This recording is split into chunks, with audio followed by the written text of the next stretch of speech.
Ladies and gentlemen, welcome to another episode of Two Shot Tuesday. It's Barry Nixon alongside the one and only Jason Riley, and we are thrilled, as we always are, to welcome back our movie guy, Rob Peets. Rob, thank you for being with us, and this week we are going to be discussing the new Superman movie at the time of this recording that just came out a few days ago. I can't wait to get into it.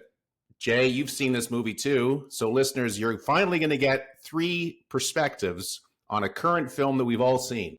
This is kind of rare. This is a treat. And I don't know how we do this without spoiling it, so I'm going to just announce this ahead of time. Some spoilers to follow. Rob, welcome back. Yeah, thanks. I appreciate it. I was thinking we could maybe do some spoilers, halfway through or something. Sure. Yeah. You know what? To get started, what we do right off the bat is we do a shot. Now, Barry, would you like to introduce the shot portion of this episode? Because it's special for you, isn't it? Why don't you kick us off? It is special. This is a non-alcoholic shot. Something is very rare for me, but I just finished a workout, so I'm getting some much-needed protein in, and that is what I'm having, some whey protein.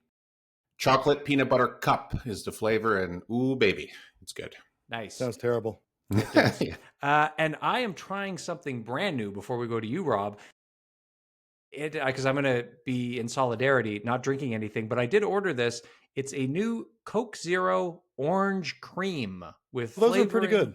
I've had that. Yeah, I started to dip into it. It's okay. It's like the guys at Coca-Cola found some old orange flavoring and vanilla flavoring in the back, and they decided to run a limited edition. So I'm going to have that. Rob, you're always known for incredible shots, and finally, our listeners can now view what you're shooting. What's it going to be? Well, sort of in tribute to Superman and to his amazing story and to Krypton and all that stuff, I am drinking pure 100% kryptonite. Beautiful. I don't know if you can see that. Wow. That is kryptonite, right? That's liquid kryptonite. Wow. Kill him for sure. That is deep British racing green. Love it. It's going in. Cheers. All right. Chin. Here's to you guys. Man, oh man. So that's tart. It is. You can see your face for sure. Yeah. All right. Let us ask Jason for his thoughts because, Rob, this is a rarity, as I mentioned. You and I often see films together. Jay aside from Dune, I don't remember the last time we went to a film together, the three of us. Now, we weren't all together this time, but Jay, you saw it the day after we did with executive producer Aldo Roma. I have a feeling we are all going to be in lockstep on how we feel about this film, but why don't you start us off? I am going to say this. Superman is back. Superman is back, and it was a treat to see this movie. I really enjoyed it start to finish, and there was a lot going on that we'll get into, but at the core of it, Superman felt like Superman. It was definitely a James Gunn movie, and I really enjoyed it. And so did my guest, executive producer Aldo Roma. I had some concerns that I'll talk about that, Barry, I thought you might fall victim to, but we'll get into that. He also enjoyed it, so it's 2 for 2. Rob, why don't we get your perspective next? We'll close on Barry. Yeah, I enjoyed it. I thought it was great. It was a fun new Superman movie. It was we're back to the fun zone again. We're it's got some serious stuff in it, but for the most part, it's a fun movie and a bit of a new take, but also a classic take. And it's nice to see them combined. And it's not some dark, brooding Man of Steel movie or something, which is great. Yes, absolutely. All right, Barry, you're coming in. You know Superman. You don't know Superman from the comics. You know Superman from the movies and lesser degree television. How did you feel coming in? Yeah, far lesser degree when it comes to television, that's for sure. Jay, I'm going to echo your thoughts when you said Superman is back. I couldn't agree more. This movie was the best Superman since Christopher Reeve. And that's no slight against the other actors who have played Superman. They were perfectly adequate. They didn't have the stories, though, to really magnify their performance, whereas, as Rob said, this was Superman as we were kind of used to seeing him as being someone who's actually trying to improve the world and not being some kind of emo, semi-depressed, dark, brooding guy like he has been in the last few, movies that we've seen him in. This is the Boy Scout. This is the Boy Scout version. I mean, he saves a squirrel at some point. Spoiler. Yes. Yeah. He's just concerned with with everyone around him, and that's the Superman you want, right? That's that guy. Yeah. Yeah. Now let's get into what I did worry about, and what I worried about partway through the movie. And because I went with my partner who doesn't know really anything about Superman other than, again, what he's seen in the movies, was they threw a lot of characters at you. And a lot of unknown characters. If you read the comics, you knew them very well. But Guy Gardner, Hawkgirl, Mr. Terrific, Metamorpho in a live action movie, Supergirl. All of these things came at you. And I was a little worried that they were going to lose. Like, he might be, who are these people? Because it's not like it was Batman, Superman. Like, Aldo came out afterwards going, who's that Green Lantern? But it didn't take him out of it, and he went along for the ride and really enjoyed it. Well, if it makes Aldo feel better, that's exactly what Barry asked me on the way out. Yeah, it's totally. Who was that Green Lantern? Never heard of him. Well, I heard of no, that's not true. I heard of Green Lantern. I like this version, but not that one. Yeah, not that version. No, not that version. What did you think about all that, Rob? I'm curious. Yeah, I mean, I knew they were going to be in there. I know these characters well from reading them. Most of them. I'm not a big Guy Gardner guy, but I know, I've read books with Guy Gardner in it, and he's a dickweed. That's what he is, and he tends to lean dick, but ends up sort of doing the right thing in the long run. That's kind of his character. He's the kind of guy where if you need something shit done, you might call that Green Lantern. You know what I mean? Yeah. Something that maybe you don't want some other Green Lantern getting involved in. But so I was just kind of, oh, there you go. Yeah, that's the origin of the Spectre was the origin of Mr. Terrific. Absolutely. June 1987. Yeah. I did my homework before the show. Barry, if you're interested in reading about Mr. Terrific in his modern day form, he was introduced in the pages of the Spectre, June 97, issue number 54. I'm glad you knew that, Rob. I shouldn't be surprised. Yeah, I didn't really, I was going to get there. I mean, to me, Mr. Terrific was sort of a little bit of a star of the film. He was really fun to watch. And he is a modern character. He's pretty new, and he's been pretty consistently in DC properties over the last 20 some odd years. I guess 25 years or so. But, he's not really ever been represented on screen in any way, shape, or form that I know of. Yeah, and he's also a redo of a classic DC character from the 50s or 60s or something like that. Even earlier, I think. The Fair Play guy, which explains the fair play written on his sleeve and all that stuff. I like that they didn't touch on it in the movie. Like, he just was a guy with fair play written on his jacket. And I do feel like there was all these characters were introduced, and they did. I wish I would have learned a little more about them, but I understand why I didn't. And I do feel like we will learn more about like Mr. Terrific. I think he's going to be a bit of a runaway hit from this. I think people will like him. And maybe Hawkgirl. I don't really, or Hawkwoman. I don't really know, but Guy Gardner is definitely. I think he's going to be in the Lanterns show that's going to come out soon on HBO, which is a sort of a detective noir featuring Green Lanterns. Yeah, and from the 90s, kind of, because it's going to be an older Hal Jordan. Hal Jordan is played by, I forget the name of the actor. Oh, I should have done my research, but. Popular sort of character actor guy. It's been around for a while. Yeah. So Barry, let's go back to you here. So it was very different than every other kind of Superman take that you would see. And I know, so I'm curious, how did you take like the robots, the, constant threat to Metropolis, all of these other characters? What was going through your head as the movie was going on? Did you just kind of let it go and enjoy it? Well, I'll tell you, my one concern that I had, and I said this to Rob going in, was the whole idea of the super dog.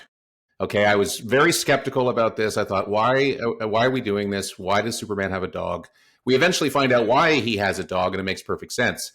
And I will say, and I leaned over to Rob kind of like midway through the movie, that the dog was great, and he won me over. And in fact, when we left the theater, I was like, I would go and see a movie now with just Krypto.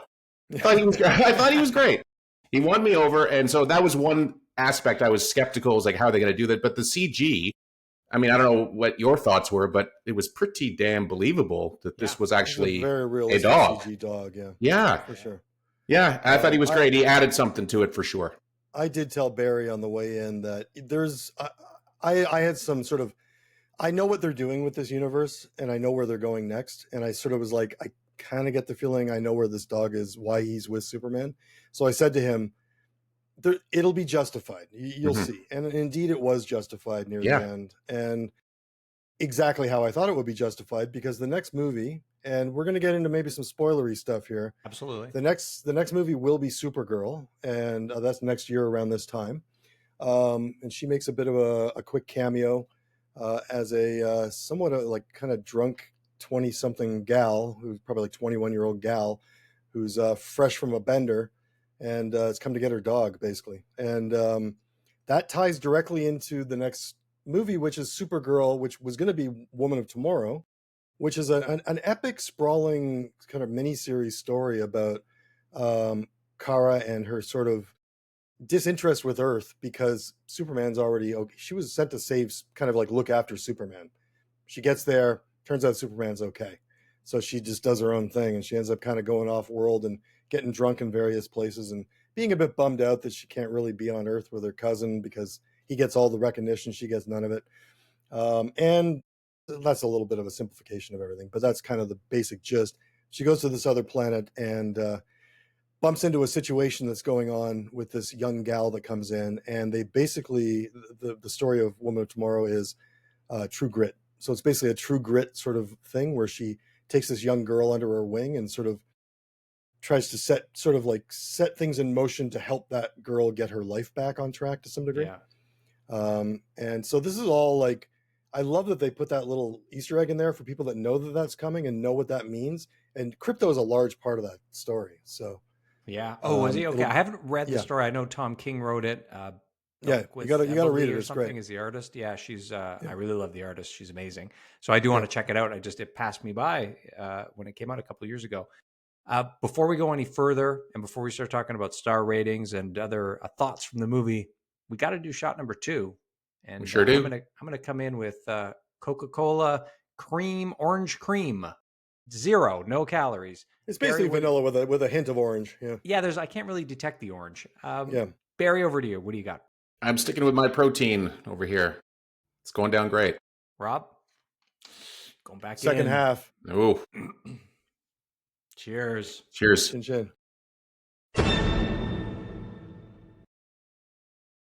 Oh All right. boy. Mm. Let's talk Nicholas Hoult as Lex Luthor. What were your thoughts Let's. on the actor, the character?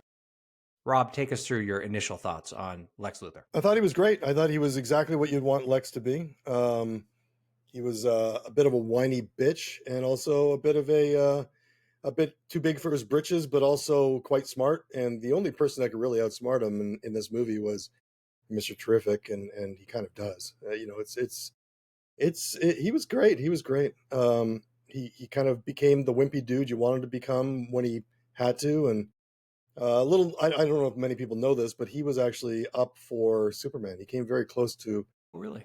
He was. I don't know if he was fitted, but he came close to. He was with David Cornsweet in some of the later sort of casting stuff. And I think in the end they were like, I think he'd be a better. I was going to say Professor X because he looks a lot like Professor X as well. Yeah.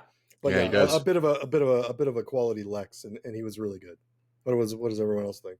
Yeah, well, this was probably the most brutal version of Lex we've ever seen, because we see Yes. him executing somebody in the most callous way imaginable, and we had never seen that before. Gene Hackman's Lex was much more, I don't know, cartoony. Yeah, exactly. He wasn't showing all that brutality on screen, but we get to see that here, and it's pretty shocking, but in a good way.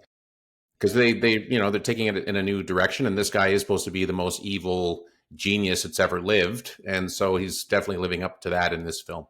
Yeah, for sure. I was excited to see them take Lex that way, because he's been portrayed by like Jeff Johns in the comics as being this evil genius, like really playing up the genius level side of it, which was great. I wondered, because there have been some retcons in the comics that put Lex Luthor as growing up in Smallville with Superboy. It actually goes way back to the earliest days.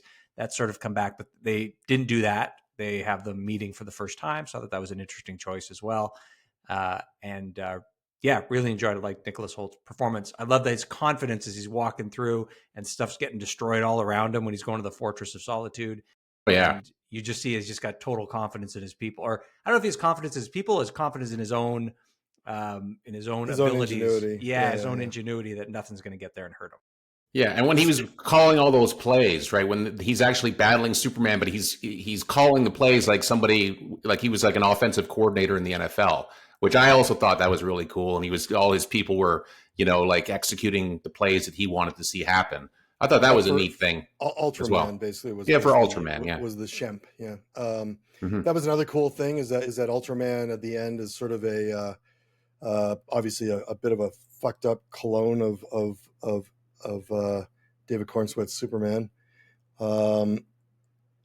And I have some theories. A couple of theories were comic-based theories, or at the end he gets pushed through the black hole and ends up in this other place. And I was telling Barry earlier, just before the movie or during the movie or something, Ultraman is actually I think he's a Charlton character, Charlton character, who was sort of retconned into being one of the other various worlds in the DC universe as Superman, but he's kind of an evil version, kind of a bad guy version of Superman. So I was wondering if maybe they're going to now make that sort of where he goes onto some Earth there that ends up being the evil version of Superman there. But then I started thinking about it afterwards, and there's a lot of cubes that were going through that thing at the same time. And I started thinking, I wonder if he might become Bizarro. Yeah, that's what I thought. I thought he would start talking more like Bizarro, but we never really heard him talk. He looked a little like Bizarro, a little bit. Yeah. With the mask ripped off. Bizarro is a backwards version of Superman. Yeah. Okay, gentlemen, we're going to talk. We're coming up on time, so we want to go through our star ratings. What else stood out for you? And then we're going to talk about another movie that we're all going to be seeing that we'll be reviewing on this show not too far from now. Rob, take us through your star rating. Any other parting thoughts on Superman?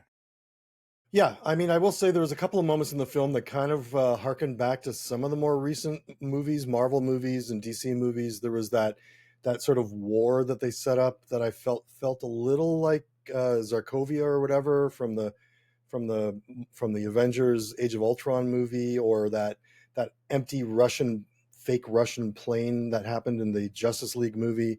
Just an area where you can have a war. To me, that felt a little throwaway, a little too easy, and a little bit retro, which kind of took me out of it a little bit.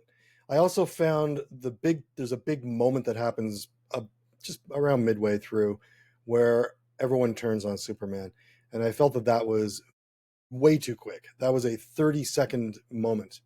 That was the entire world turned against Superman in 30 seconds, and that was way too fast. It should have been a few minutes over time. They could have shown it progressing. I understand why they didn't, but it did kind of make it feel a little cheap. So anyway, those were the only real issues I had with the movie, and they weren't really issues. They were just kind of like, I mean, I wish they would have spent a little more time with that, or let it more naturally sort of progress instead of just jamming it in. But overall, I'm giving this a 4 out of 5. It's a solid 80%. Perfect. Barry, what do you got? Yeah. I mean, I knew that this was going to be a Superman love fest. I knew that all three of us were going to be pretty much on the same page with this movie, and I had a great time. I also enjoyed the multiple laughs that I had in this film. There was all kinds of great humor. The jokes actually landed this time, as opposed to some earlier entries. Rob, you and I discussed this on our walk home. Especially when Superman and Lois are having kind of a quiet moment in her apartment, and there's all this madness happening just outside their window. And he's just like, oh, it's fine. It's just some like interdimensional imp.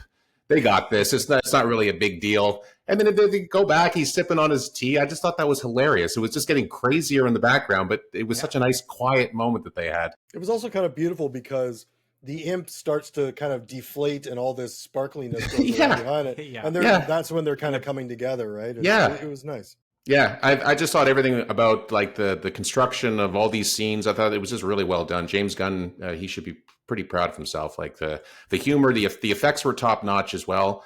And I never once felt bored. I thought the pacing was good, and I enjoyed how it wrapped up. And I'm looking forward to more.